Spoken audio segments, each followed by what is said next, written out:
Hi, I'm Scott with Home Perfect Restoration, and most of our videos are actually brought to you because of a real world event that we just went through or an experience that we had with a client that we want to educate you guys so you don't have to go through the same thing.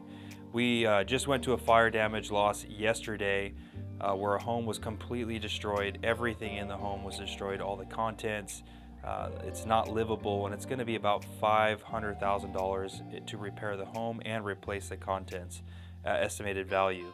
The bad thing was the home was paid off 2 years ago, and when they paid the home off, they didn't keep the homeowner's insurance on the house.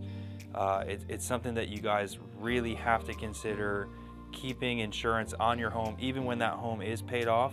When you have a mortgage, you're required to have the insurance, but once that home's paid off, still have some coverage to protect you, because right now this family is completely devastated. Again, they lost everything in their house.